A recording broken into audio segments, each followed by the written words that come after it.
Muy buenos días. En realidad la intención ha sido ya mencionada, es estar atentos a reconocer rápidamente un caso sospechoso, buscar la confirmación y luego tomar todas las medidas correspondientes.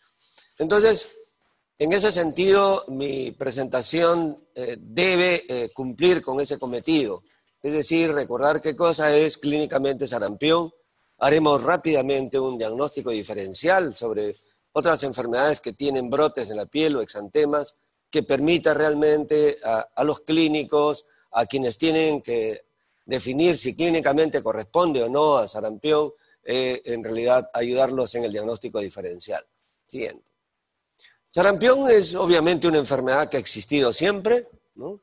Han sido mencionadas en muchos de los textos antiguos, tanto persas, ¿no? En la literatura hebrea, miren ustedes cómo en el siglo X, en el siglo XVII ya eran conocidos.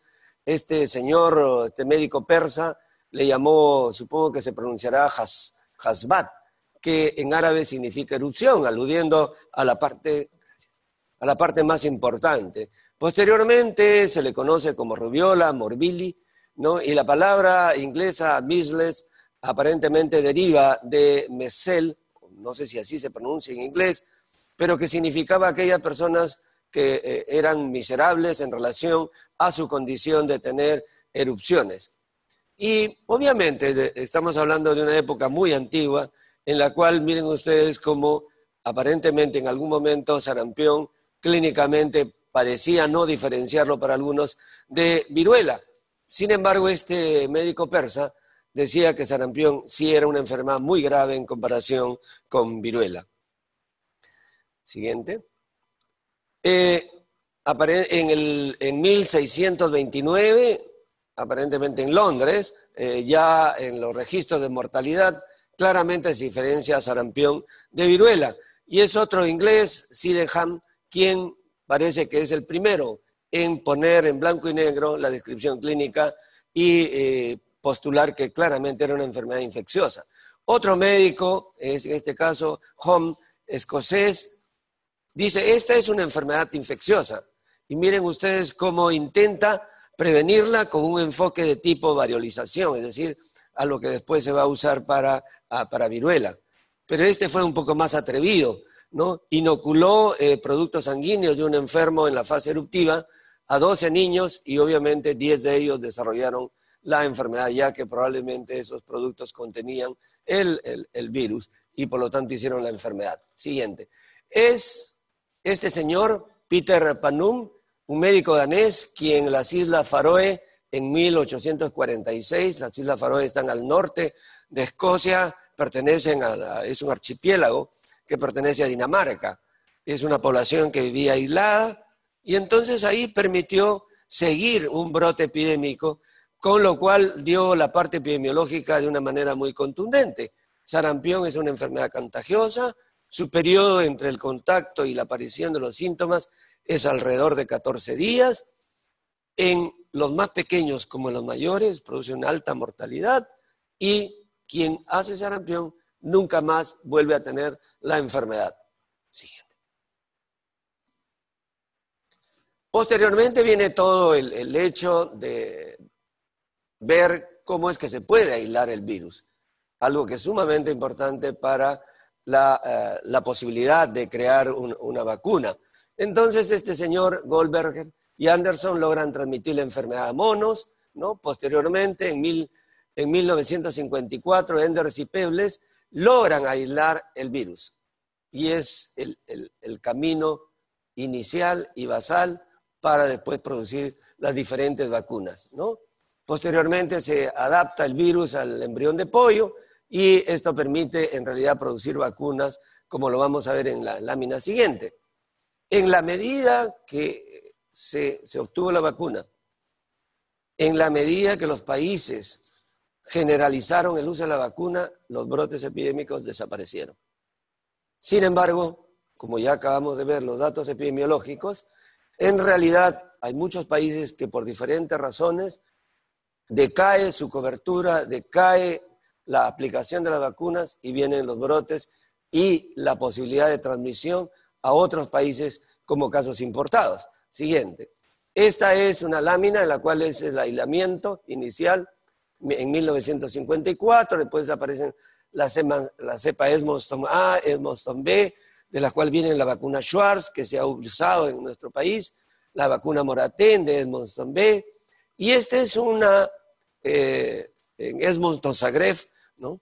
Zagreb, recordemos que ha recobrado notoriedad por el equipo croata que obtuvo el segundo puesto, ¿no? En el fútbol mundial. En Zagreb aparentemente se crea una de las cepas que se atenúa en células humanas y entonces se considera que es la cepa de las diferentes vacunas actuales que produce menos reacción y que es más inmunogénica por ser producida en células diploides humanas.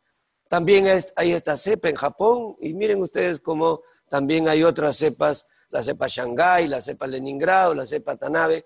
Esta también la hemos tenido acá en el país como vacuna, la Vikenkamp, ¿no? Siguiente. Por lo tanto, estamos hablando de una enfermedad que es claramente infecciosa, es muy transmisible, se dice que entre las enfermedades infecciosas es una de las más transmisibles, ¿no? Que esta transmisión se da a través de aerosoles. Pareciera ser que también, una vez que la persona que tiene sarampión tose, los aerosoles pueden estar relativamente viables por 2 a 4 horas, ¿no? Y recordar que sarampión desde el punto de vista clínico, su diagnóstico está basado en la aparición de 3 etapas: la etapa prodrómica, la etapa de brote y la etapa de seca, ¿no? En la etapa prodrómica es muy difícil realmente saber qué es sarampión, excepto si se sabe que hay un contacto epidemiológico, ¿no? Siguiente. Entonces, cuando ingresa el virus por vía respiratoria, se reproduce en el tejido linfático, se produce una primera viremia. Esta viremia permite en realidad difundirse en todo lo que es tejido linfático, en todo el organismo. Entonces ahí pasa a ser básicamente, más que una enfermedad propiamente solo respiratoria, una enfermedad sistémica. Y de aquí realmente se produce la siguiente viremia con la cual aparecen los síntomas. Una vez que ya está en ese momento, entonces las secreciones respiratorias, ¿no? Tienen el virus. Cuando la persona tose, en realidad va a tener diseminación de estos aerosoles y por lo tanto la posibilidad de contagio aún susceptible. Siguiente.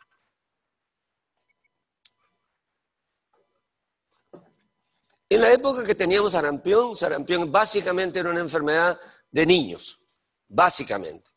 En la medida que se usó la vacuna, esto se desplazó a otros grupos.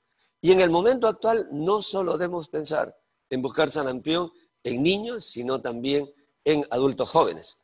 Probablemente alguna de la población nuestra, en el año 2007, cuando hubo una campaña de eliminación de rubiola congénita, se aplicó sarampión rubiola. Entonces esos 20 millones de personas en nuestro país que se vacunaron tienen algún grado de protección. Si esas personas recibieron la primera vacuna en la etapa de la niñez, probablemente estén protegidas en el momento actual. Si no la recibieron, probablemente tengan una inmunidad parcial. Y por lo tanto, por ahí vamos a hablar del sarampión modificado. Como ustedes pueden ver en el diagrama, en realidad cuando ya está la erupción incluye a toda la piel, solo que tiene un curso, que es lo que va a ayudar un poco en el diagnóstico clínico. Siguiente.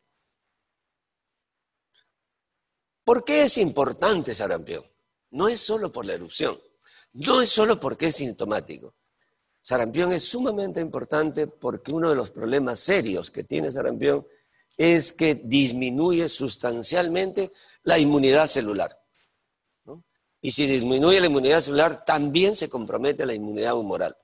Ese periodo de anergia generalmente se da entre 2 y 4 semanas. Y ese periodo de anergia es algo que va a ayudar, ¿no?, a que haya complicaciones. Las complicaciones son una de las razones por las cuales puede matar sarampión, ¿no? En las epidemias que ha habido, que está ocurriendo actualmente en Venezuela ya hay muertes de sarampión, muertes por sarampión, ¿no? Y eso tiene que ver porque, si bien es cierto, sarampión es una enfermedad que tiene que ver con el epitelio respiratorio y por lo tanto lo destruye, y si destruye el epitelio respiratorio, puede fácilmente facilitar para que haya el ingreso de gérmenes que están en la nasofaringe.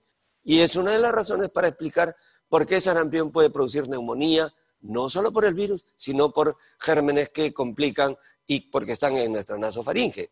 Y el otro mecanismo por el cual sarampión puede dar complicaciones importantes es la inmunosupresión que les acabo de comentar. Sarampión de por sí tiene una letalidad que varía alrededor del 1 al 10%. ¿Cuándo puede producir mayor muerte? Cuando la persona que lo sufre es inmunosuprimida o si tiene condición de desnutrición importante. En nuestra epidemia última, que fue el año 92, que hubieron más de 20.000 casos, la letalidad en nuestro país estuvo alrededor del 1%. Sin embargo, nuevamente, si las personas que sufren sarampión tienen alguna condición de inmunosupresión o son desnutridos severos, su letalidad puede ser hasta el 10%. Cuando hablamos de sarampión vamos a referirnos a las formas clínicas. La forma clásica, que es la que probablemente sea más fácil reconocible, y otras formas como el sarampión modificado y sarampiones atípicos o hemorrágicos. El sarampión clásico tiene lo que había comentado en la parte conceptual, una transición de una fase prodrómica a una fase de brote y luego una fase de convalescencia o de seca. Cada uno de estos periodos dura alrededor de 3 a 5 días, fase prodrómica, fase de brote y fase de seca. Ese transcurso de una fase a la otra es lo que tiene que hacer llevar a sospechar que estamos en un brote que probablemente sea sarampión. En la fase prodrómica, en realidad lo que hay es un catarro intenso, una conjuntivitis, una tos muy exigente y el niño empieza a hacer fiebre intensa, ¿no? En el día previo a la erupción aparecen lo que se conoce como las manchas de Koplik, siguiente. Y las manchas de Koplik es el brote dentro de las mucosas, ¿no? Aquí hay eritema, y si ustedes ven estos puntitos brillosos, son lo que se ha descrito como las manchas de Koplik. Algunos dicen que lo que es un área eritematosa frente a los primeros molares inferiores, ¿no? Y donde lo que habría es como un salpicado de sal, ¿no? Entonces, no hemos apagado las luces, pero eso es lo que serían las manchas de Koplik. Las manchas de Koplik se considera, muchas gracias, ahí la pueden ver ustedes, ¿no? Esto es el brote, y que en las mucosas se llama enantema. Este brote, ahora retrocede al anterior, como ustedes pueden ver, este brote precede a la aparición del brote en la piel. El brote en la piel, cuando aparece, tiene una progresión. Primer día en la cabeza, cuello, segundo día en el tronco y tercer día en todo el cuerpo. Eso se conoce como que la generalización del brote recién se da en el tercer día. En ese proceso, ¿no?, de avance de lo que se llama la difusión cefalocaudal, ¿no?, de la cabeza hacia la parte inferior del cuerpo, el paciente sigue febril, sigue muy comprometido, hasta que probablemente el cuarto día empieza a caer la fiebre, ¿no?, y viene lo que se llama la tercera fase o fase de descamativa o tercera fase, ¿no? Cuando el paciente persiste con fiebre luego del tercer día, es decir, en estos días, hay que sospechar que puede tener alguna complicación desde el punto de vista respiratorio, otitis, sinusitis o neumonía. Siguiente. Entonces, esto es esquemáticamente brote en el primer día, generalización en el tercer día. Eso es sumamente importante, Porque brotes parecidos a sarampión pueden haber hasta por medicamentos, pero generalmente esos brotes por medicamentos se generaliza en el primer día. Entonces, un brote generalizado en el primer día, eso no es sarampión. Siguiente. Entonces, este niño, de las épocas, estas son fotos muy clásicas, estaría en su tercer día de brote y todavía muy febril, 39, 40 grados, muy enfermo.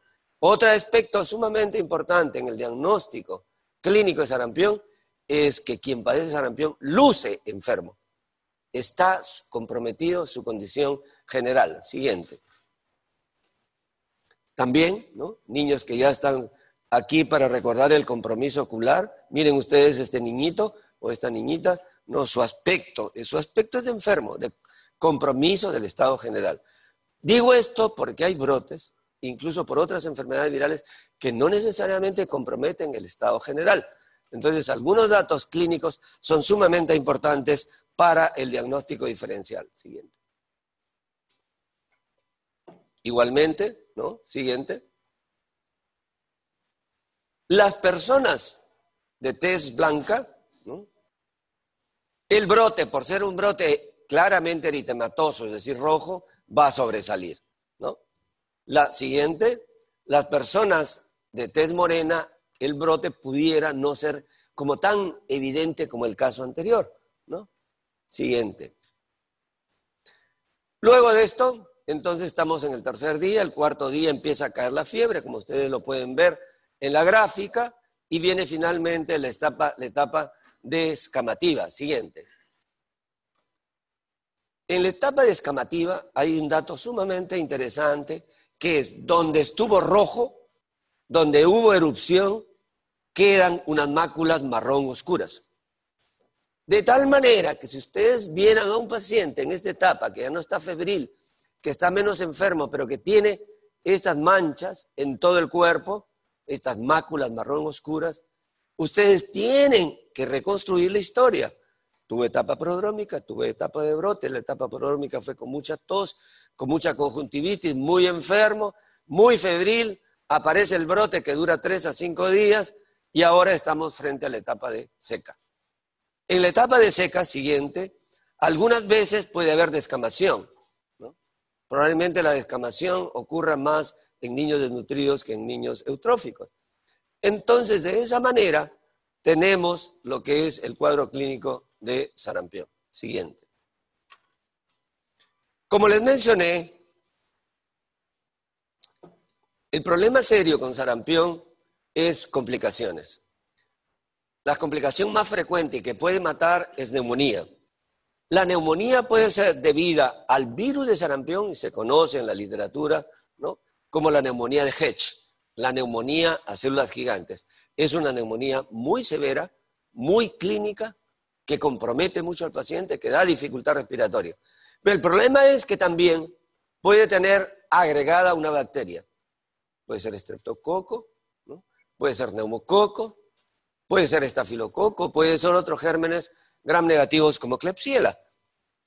De tal manera que la neumonía, o por el virus, o complicada con bacterias, es la causa número 1 de muerte por sarampión, ¿no? Después tenemos otras complicaciones, la laringitis, la laringotraqueitis.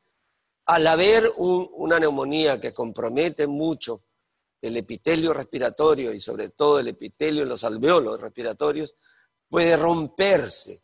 Entonces el aire se escapa hacia el mediastino y puede escapar a la piel.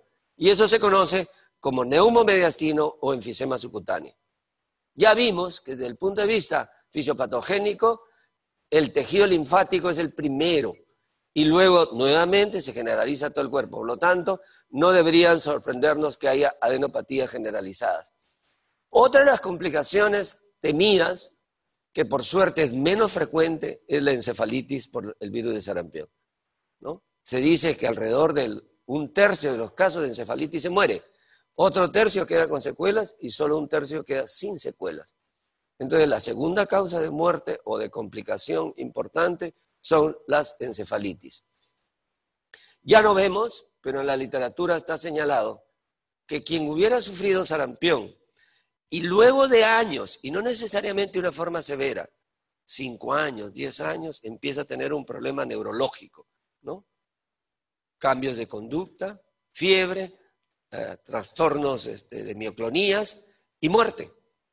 Es lo que se conoce como la panencefalitis esclerosante subaguda. En algún momento se temió de que quizás la vacuna podría producir panencefalitis. Nunca se ha podido demostrar eso. Entonces no hay ningún riesgo de panencefalitis por la vacuna, pero sí por la enfermedad. Y esto obviamente es una complicación seria, muy seria, porque mata. Ocurre después de muchos años, pero es sumamente rara por la enfermedad misma. Siguiente. Otras complicaciones, bueno, esta es una imagen de una radiografía para recordar que la primera complicación y la primera causa de muerte por sarampión, siguiente, otitis media, no es la siguiente. También compromiso de púrpura, puede ser trombocitopénica, no trombocitopénica. Si una mujer gestante sufre sarampión por ser una enfermedad sumamente, que compromete su estado general y compromete toda la parte inmune, puede llevar a aborto, a parto prematuro, ¿no? Si recordamos que sarampión compromete la inmunidad celular, la posibilidad de reactivación de tuberculosis latente, luego de 2 o 3 meses puede ocurrir. Hay una publicación de hace algunos años, obviamente, en Colombia, luego de un brote de sarampión, 3 a 4 meses tuvieron un brote de tuberculosis en niños, que tiene que ver con la reactivación mediada por el compromiso inmune. Úlceras corneales, ¿no? Esto ha sido más descrito en niños desnutridos severos. Recordemos que al lado del apéndice, o en la raíz del apéndice, en la base del apéndice, hay tejido linfático. El tejido linfático puede inflamarse de manera importante y producir obstrucción y dar apendicitis y también diarrea. Siguiente. Hay una forma de sarampión que hay que tenerla en mente, sobre todo porque en nuestra población hay vacunados de manera importante, ¿no? Pueden haber, como ya vimos algunos de los datos, ¿no? Puede haber una sola dosis y por lo tanto puede tener una inmunidad parcial. Cuando eso sucede, vamos a tener lo que se llama sarampión modificado. Siguiente, el sarampión modificado tiene la misma secuencia que les he mencionado, solo que las manifestaciones no son tan intensas. Sigue siendo contagioso, ¿no? Entonces, ese es un sarampión que es posible que lo podamos ver en alguno de los casos, ¿no? Por lo tanto, todas las medidas que ha adoptar para demostrar que es sarampión y todas las medidas de control hay que darlas, ¿no? Es en personas que tienen inmunidad parcial porque recibieron una dosis, por ejemplo, ¿no? O vacunados hace muchos años atrás. Aparentemente antes se pensaba que era suficiente una sola dosis, pero en la medida que se vio después sarampión en vacunados después de varios años, esto ocurrió en Estados Unidos, por ejemplo, ¿no? Se detectó que una buena parte del brote eran pacientes que habían tenido sarampión, que habían tenido su vacuna en el primer año de vida, ¿no? De ahí apareció la necesidad de poner una segunda dosis para, en realidad, protegerlo adecuadamente. O personas que por alguna razón han recibido inmunoglobulinas. Entonces, estas personas de estas condiciones pueden llevar a presentar sarampión modificado, ¿no? Tienen las mismas secuencias, solo que son menos intensas, son más leves.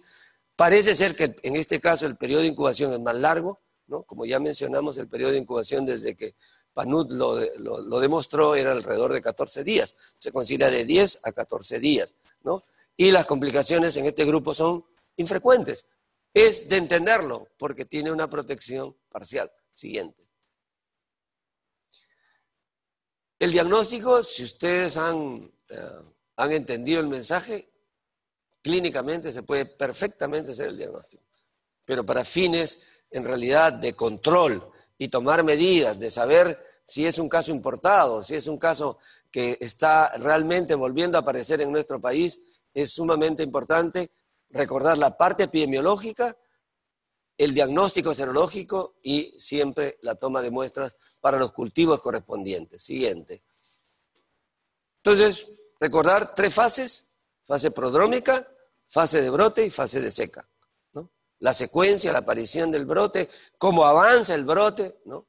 Es sumamente importante desde el punto de vista clínico. Siguiente, ¿no? Bueno, estos son los periodos de contagio, ¿no? El sarampión es contagioso 4 días antes de aparecer el brote, ¿no? Se dice que puede ser contagioso 1 o 2 días antes de que tenga la primera manifestación. Es muy común que las enfermedades virales tengan la posibilidad de transmisión, incluso antes de la primera manifestación clínica. De ahí a que, en realidad, el tener la población cubierta es probablemente la mejor protección, ¿no? Pero hay que recobrar estos aspectos epidemiológicos para tenerlos en cuenta y para explicarnos algunos de los casos. Siguiente. Bueno, esta fue también mostrada, pero desde otros datos, donde en realidad probablemente esto es en Estados Unidos, en el año 4 me parece, ¿no? 2005, el reporte, pero es del 4, donde la mayoría, ¿no?, eran básicamente casos importados, otros los casos relacionados a los casos importados, y en estas partes están los casos que no se conocen. Probablemente o son contagiados y no hay un dato verdadero, no se ha buscado adecuadamente, y ese es un reto para nosotros en estos momentos y en estas condiciones. La prueba serológica más útil es IgM. Recuerden ustedes que frente a todas las enfermedades, ¿no?, la primera respuesta humoral es la presencia de inmunoglobulina M. Y eso se puede conseguir a partir generalmente entre el 3.º y 5.º día, mejor es en el 5.º día de enfermedad, ¿no? Entonces, podemos detectar IgM, ¿no?, para realmente rápidamente saber que estamos frente a un caso de sarampión, sobre todo si cumple todos los aspectos clínicos que hemos señalado previamente, ¿no? Posteriormente, si uno quiere tener realmente una seguridad, puede repetir lo que se llama los sueros pareados. El suero pareado, según los virólogos, es la mejor prueba para decir que estamos frente a una determinada infección viral. ¿En qué consiste? En que los primeros días de enfermedad tengo un nivel de anticuerpos y 4 semanas después voy a tener cuadriplicado el título de anticuerpos. Eso es lo que se conoce como seroconversión y que para los virólogos es la prueba más contundente desde el punto de vista serológico para saber que efectivamente se trata de esta enfermedad viral, en este caso de sarampión. Para ese momento probablemente la IgM está cayendo y ya aparece la IgG, como vamos a ver en la gráfica siguiente. Y en los tiempos actuales ya estamos contando con esta prueba de la parte genómica, que es la reacción en cadena de polimerasa en tiempo real, que ya lo estamos haciendo acá en nuestro país, y que nos permite realmente ya reafirmar que estamos frente a un caso de sarampión. Luego el aislamiento viral, sobre todo para hacer la genotipificación que nos permite saber si viene de tal o cual sitio, ¿no? Siguiente. Esto es nuevamente para mencionar algo que ya lo había mencionado previamente. Rápidamente lo primero que aparece es la IgM, ¿no? Y esta dura 3-4 semanas, va a desaparecer, y luego aparece la IgG medida por estas diferentes pruebas, ¿no? Anticuerpos neutralizantes, inhibición de malglutinación, radioinmunoensayo, ¿no?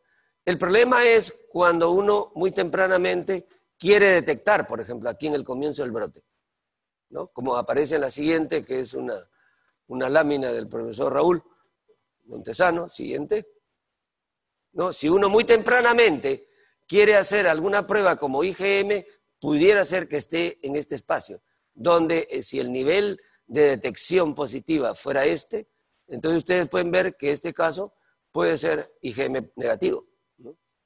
Entonces ahí es sumamente importante repetir la prueba. Siguiente. Como existe una serie de enfermedades que pueden tener brote, vamos a mencionar rápidamente el diagnóstico diferencial para tenerlo en cuenta. Y ustedes van a ver que clínicamente son otra cosa, pero como la detección muy sensible es erupción más fiebre, que es válido, porque es un inicio o en la parte de tamizaje, es importante recordar que hay otras enfermedades que pueden tener brotes, pero que clínicamente son diferentes y lo vamos a mencionar, obviamente, muy rápidamente. La siguiente. La siguiente. Siguiente. Esto es un brote de rubiola, ¿no? Y ustedes van a ver, ponga la siguiente, como el brote per se es totalmente diferente a sarampión, ¿no? En sarampión, ustedes pueden ver las lesiones, tienen diferentes formas, algunas son confluentes, el paciente está enfermo, ahora retrocede al anterior, y el brote en rubiola es un brote puntiforme, es menos eritematoso que en sarampión, ¿no? Un hecho clínico sumamente importante. Además, que rubiola no tiene casi pródromos, un hecho importantísimo el diagnóstico diferencial. Rubiola casi no tiene pródromos, sarampión sí. Rubiola no compromete el estado general, sarampión sí. Rubiola, el brote se generaliza el primer día. En sarampión, el brote se generaliza en el tercer día, ¿no? ¿Por qué es importante rubiola? Porque si afecta a una mujer gestante en su primer trimestre, la probabilidad de tener rubiola congénita con todas esas malformaciones oculares, craneales, ¿no?, cardíacas, etcétera, es alrededor del 50%, ¿no? Por eso es importante, ¿no?, también detectar rubiola. Siguiente. Bueno, aquí está lo que acababa de comentar. Primer día en sarampión, brote solo en la parte cefálica, cuello. En rubiola el primer día está generalizado. Ese dato es, además de que en rubiola no hay casi pródromos, no hay casi compromiso del estado general, son importantes, de hechos clínicos que ayudan para el diagnóstico diferencial. Siguiente. Escarlatina no es una enfermedad viral, es una enfermedad mediada por toxinas. Cuando hay una infección estreptocócica, siguiente, en la piel o en la faringe. Siguiente.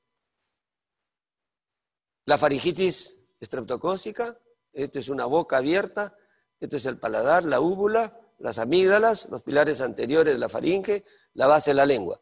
Entonces ustedes pueden ver cómo esta área, la área faringea, está sumamente eritematosa. Infección estreptocócica, ¿no?, que si tiene ese estreptococo, una exotoxina, va a dar escarlatina. Siguiente. La otra forma es las lesiones en la piel, esto que se conoce como costras melicéricas, ¿no?, la piodermitis por estreptococo. Entonces, en esos casos, si este estreptococo tiene una eritrotoxina, va a producir escarlatina, ¿no? Un brote generalizado en la piel concomitante con la infección estreptocócica en piel o en faringe. Siguiente.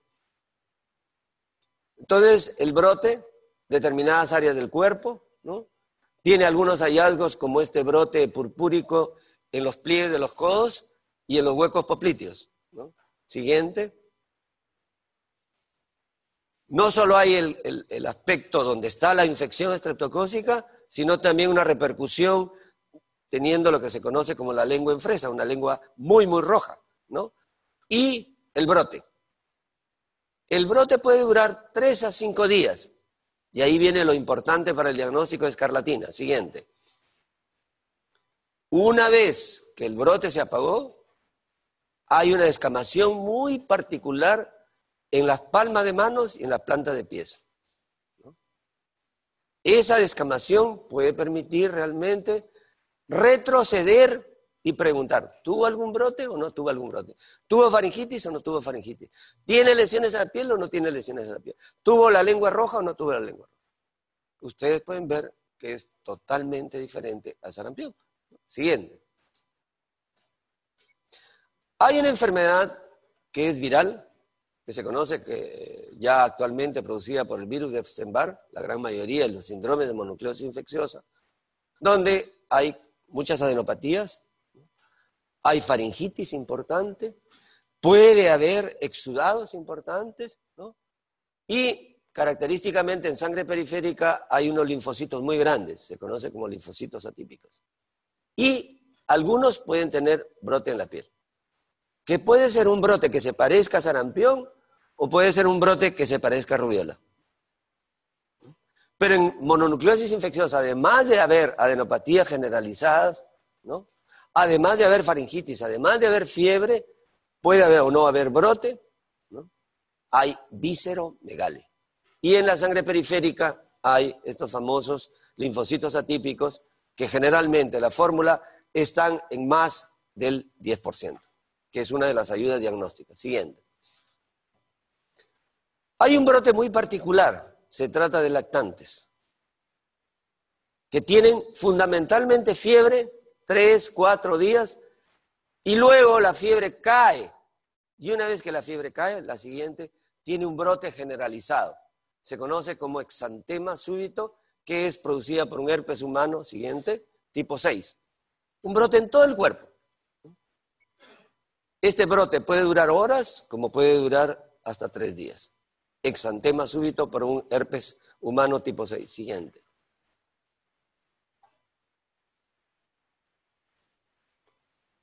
En lactantes también hay un grupo de virus muy grandes, que son el grupo de los enterovirus. Los enterovirus generalmente producen manifestaciones respiratorias no tan intensas, ¿no?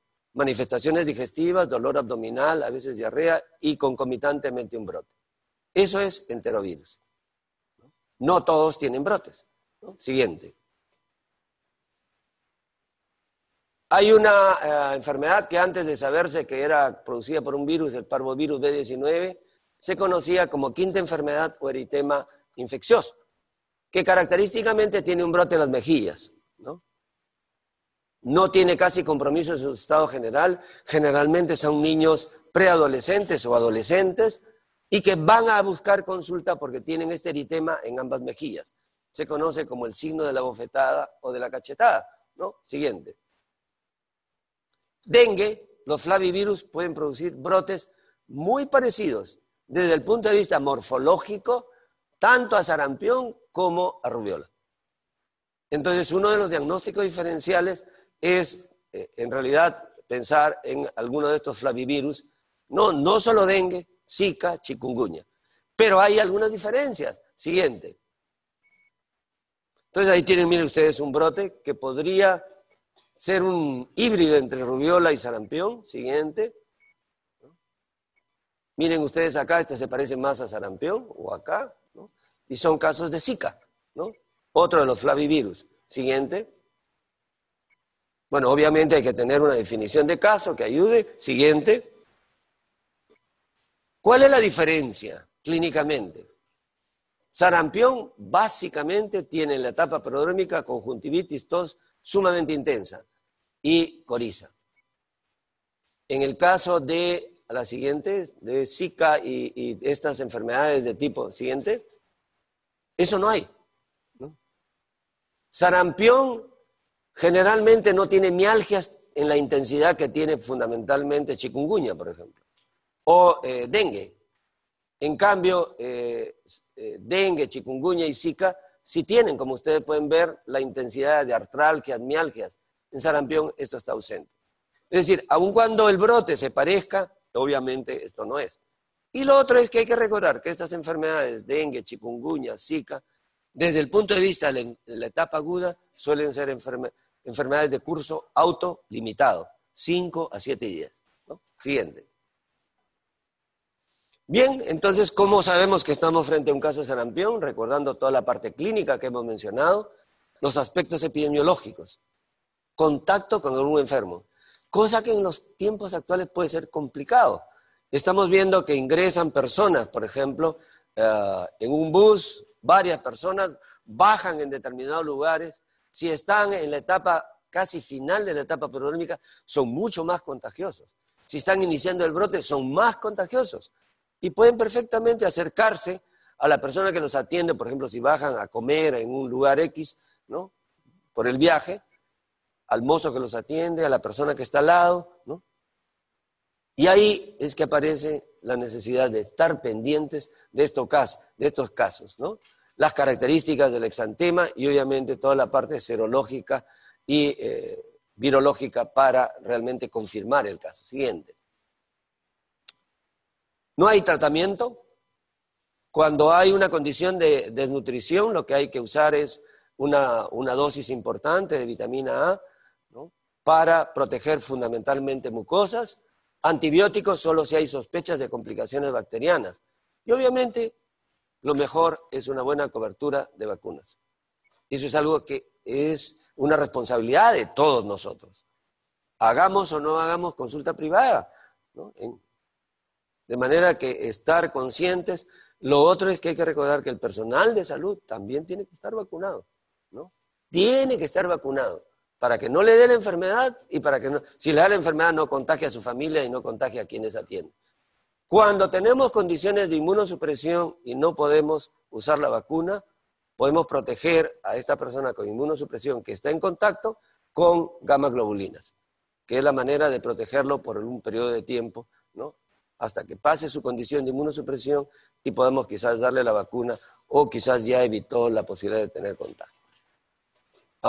Creo que yo puedo quedarme acá para dar paso a la siguiente presentación. No sé si la parte de difteria es ahora o al final. La mesa puede decidirlo.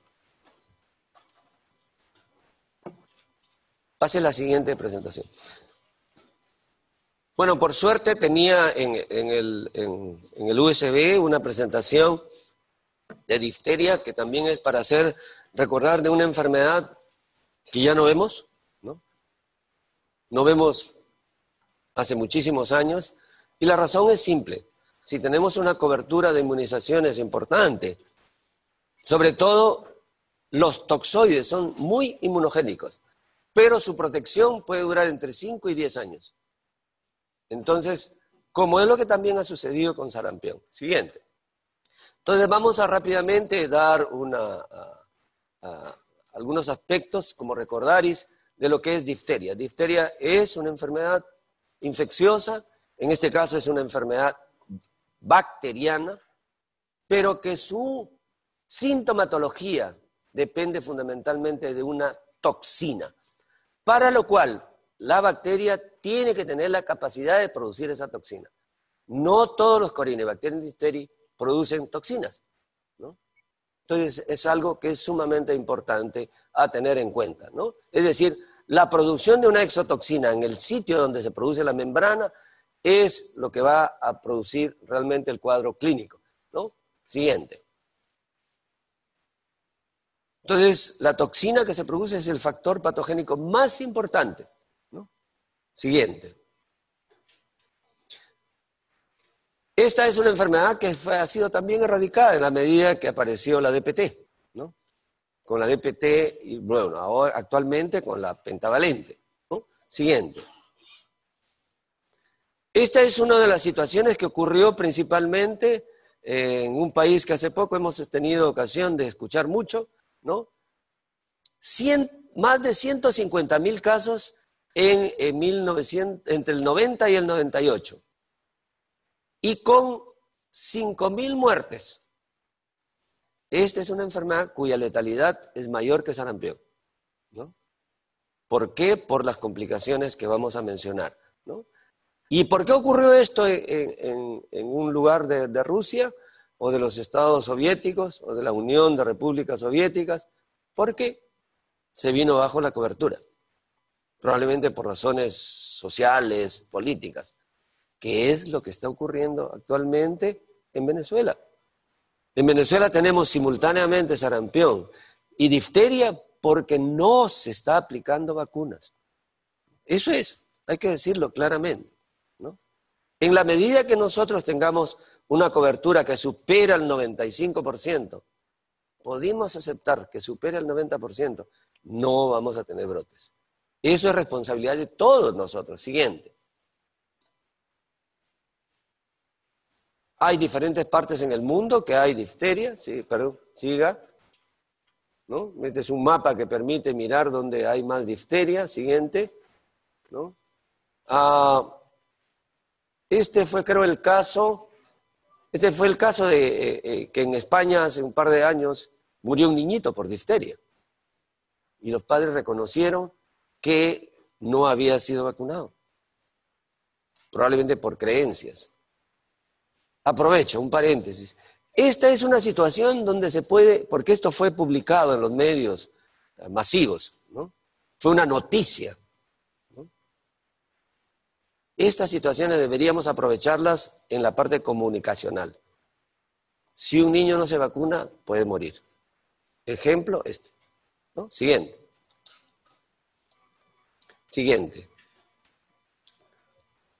Venezuela, ¿no? Venezuela está teniendo muchos casos de difteria. El problema es que por razones sociales los venezolanos están desplazándose. Y hay en estos momentos, tenemos un dato que está por confirmarse, si en el bus que viene con más de 40 personas, ¿no?, del cual bajó en Ecuador, si mal no recuerdo en Ecuador, una persona con el diagnóstico de difteria, ¿no? Y eso es una bomba de tiempo. Ojo, es una bomba de tiempo si es que nuestras coberturas tienen un nivel bajo, ¿no? Si es que tenemos susceptibles. Entonces hay que tomarle atención a esto. Siguiente, ¿no? Difteria en otros lugares, siguiente. Periodo de incubación muy corto, 2 a 7 días, ¿no? Por lo tanto, eso es algo que nos puede ayudar también. Si las personas que están en contacto con este caso, que se quedó, que fue parte de los que venían a Perú, ¿no?, o quizás se siguen de largo, tienen más de 7 días y no hay más casos, ojalá que no lo haya, ¿no? Pero ahí tenemos que tomar algunas medidas, ¿no? No sabemos si los han vacunado, por ejemplo, no sabemos si les han dado antibióticos como en la condición de portadores, ¿no? Difteria es una enfermedad que se localiza principalmente en la parte de membranas, ¿no?, que es la característica más importante de difteria, en la nariz, en la faringe, en la tráquea. Y puede haber también otras formas, principalmente en la piel, ¿no? Siguiente. En la nariz parece ser que es poco toxigénica y la lesión puede ser una pequeña membrana que sangra, que la puede tener tiempo. El problema es que es contagioso, ¿no? Pero parece ser que por las características que tiene el tabique nasal no hay muchas posibilidades de que se forme una membrana extensa y por lo tanto que se produzca mucha exotoxina, ¿no? Siguiente. Esto es difteria. Grábense bien. Es un compromiso faríngeo, ¿no?, que tiene una característica que hay que mirarla. Que la membrana, miren ustedes acá, tienen ustedes la otra fosa amigdaliana. La membrana, que es una membrana blanco-grisácea, ¿no?, es un paciente que tiene un poco de dolor de garganta, que tiene fiebre, ¿no?, que poco a poco parece tóxico. La membrana sobrepasa el área típicamente amigdaliana. Cuando ustedes vean a un paciente que refiere dolor de garganta, le abren la boca y ven esta membrana, y esta membrana sobrepasa, ¿no? Ustedes pueden ver que aquí compromete la úvula, no solo el pilar anterior y se va subiendo al paladar, eso clínicamente es suficiente para el diagnóstico de difteria, ¿no? Si intentan tomar un raspado de ahí para ver la búsqueda de los bacilos, ¿no?, y el cultivo de la membrana, eso va a sangrar, ¿no? ¿Por qué? Porque la membrana se adhiere muy fuertemente por debajo de la piel. Eso hace que sangren y sangren los vasos. Siguiente. Difteria, cuando es muy toxigénica, da un compromiso muy grande de adenopatías cervicales, como ustedes pueden ver ahí. Es lo que se conoce como el cuello en toro, es decir, un cuello sumamente ancho que es realmente dependiente de adenopatías como parte del proceso inflamatorio del tejido linfático regional. Siguiente. Algunas veces la temperatura puede ser normal, pero el paciente luce tóxico, ¿no? El problema es que esto da toxemia, postración y compromiso miocárdico. La toxina tiene un apetito hacia el tejido miocárdico y hacia el tejido nervioso. Entonces, la manera como puede matar difteria a través de la toxina es por miocarditis, ¿no? Y lo otro es cuando estas membranas se desprenden y producen un ahogamiento, una obstrucción respiratoria. Esto puede ser. Yo recuerdo haber visto un caso de difteria donde las membranas moldeaban todo el árbol bronquial. Obviamente se ahogó el niño. Hizo una hipoxia muy severa y se murió. Siguiente. Esto es un caso de faringitis estreptocócica. Miren ustedes, acá no hay membranas, ¿no? Siguiente. Diagnóstico diferencial, ¿no? Mononucleosis infecciosa puede dar membranas, solo que la membrana está circunscrita al área amigdaliana. Diagnóstico diferencial para difteria. Si la membrana sobrepasa los pilares anteriores, llega a la úvula, eso es difteria hasta que no se muestre lo contrario, ¿no? Siguiente. Difteria laringea cuando se extiende obviamente el compromiso inflamatorio y membranas hasta la laringe.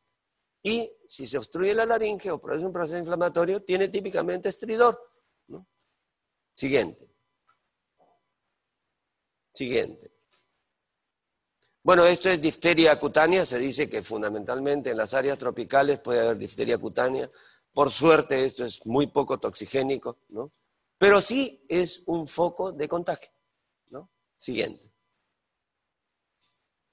La miocarditis es la complicación más frecuente en difteria grave, ¿no? Aparece en la segunda semana generalmente, puede aparecer en la primera semana de enfermedad. Taquicardia, bloqueos, ¿no? Y la posibilidad de insuficiencia cardíaca y muerte por difteria, por miocarditis secundaria a la toxina de difteria, que es la principal causa de muerte en difteria, ¿no? Siguiente. La neuritis es una complicación que aparece semanas después, ¿no? Generalmente el paciente ya está relativamente bien, ya no está tóxico, cuando de repente comienza a tener disfonía, no puede hablar, no puede deglutir o puede tener compromiso periférico, ¿no? Dificultad para caminar, por ejemplo. Las complicaciones son una de las razones por las cuales puede matar sarampión, ¿no? En las epidemias que ha habido, que está ocurriendo actualmente en Venezuela, ya hay muertes de sarampión, muertes por sarampión, ¿no? Y eso tiene que ver porque, si bien es cierto, sarampión es una enfermedad que tiene que ver con el epitelio respiratorio y por lo tanto lo destruye, y si destruye el epitelio respiratorio, puede fácilmente facilitar para que hayan el ingreso de gérmenes que están en la nasofaringe. Y es una de las razones para explicar por qué sarampión puede producir neumonía, no solo por el virus, sino por gérmenes que complican y porque están en nuestra nasofaringe. Y el otro mecanismo por el cual sarampión puede dar complicaciones importantes es la inmunosupresión que les acabo de comentar. Sarampión de por sí tiene una letalidad que varía alrededor del 1 al 10%. ¿Cuándo puede producir mayor muerte? Cuando la persona que lo sufre es inmunosuprimida o si tiene condición de desnutrición importante.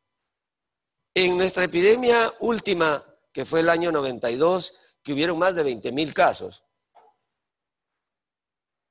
la letalidad en nuestro país estuvo alrededor del 1%. Sin embargo, nuevamente, si las personas que sufren sarampión tienen alguna condición de inmunosupresión o son desnutridos severos, su letalidad puede ser hasta el 10%. Cuando hablamos de sarampión vamos a referirnos a las formas clínicas. La forma clásica, que es la que probablemente sea más fácil reconocible, y otras formas como el sarampión modificado y sarampiones atípicos o hemorrágicos. El sarampión clásico tiene lo que había comentado en la parte conceptual, una transición de una fase prodrómica a una fase de brote y luego una fase de convalescencia o de seca. Cada uno de estos periodos dura alrededor de 3 a 5 días. Fase prodrómica, fase de brote y fase de seca. Ese transcurso de una fase a la otra es lo que tiene que hacer llevar a sospechar que estamos en un brote que probablemente sea sarampión. En la fase prodrómica, en realidad lo que hay es un catarro intenso, una conjuntivitis, una tos muy exigente y el niño empieza a hacer fiebre intensa, ¿no? En el día previo a la erupción aparecen lo que se conoce como las manchas de Koplik, siguiente. Y las manchas de Koplik es el brote dentro de las mucosas, ¿no? Aquí hay eritema, y si ustedes ven estos puntitos brillosos, son lo que se ha descrito como las manchas de Koplik. Algunos dicen que lo que es un área eritematosa frente a los primeros molares inferiores, ¿no? Y donde lo que habría es como un salpicado de sal, ¿no? Entonces, no hemos apagado las luces, pero eso es lo que serían las manchas de Koplik. Las manchas de Koplik se considera, muchas gracias, ahí la pueden ver ustedes, ¿no? Esto es el brote, y que en las mucosas se llama enantema. Este brote, ahora retrocede al anterior, como ustedes pueden ver, este brote precede a la aparición del brote en la piel. El brote en la piel, cuando aparece, tiene una progresión. Primer día en la cabeza, cuello, segundo día en el tronco y tercer día en todo el cuerpo. Eso se conoce como que la generalización del brote recién se da en el tercer día. En ese proceso, ¿no?, de avance de lo que se llama la difusión cefalocaudal, ¿no?, de la cabeza hacia la parte inferior del cuerpo, el paciente sigue febril, sigue muy comprometido, hasta que probablemente el cuarto día empieza a caer la fiebre, ¿no?, y viene lo que se llama la tercera fase o fase de descamativa o tercera fase, ¿no? Cuando el paciente persiste con fiebre luego del tercer día, es decir, en estos días,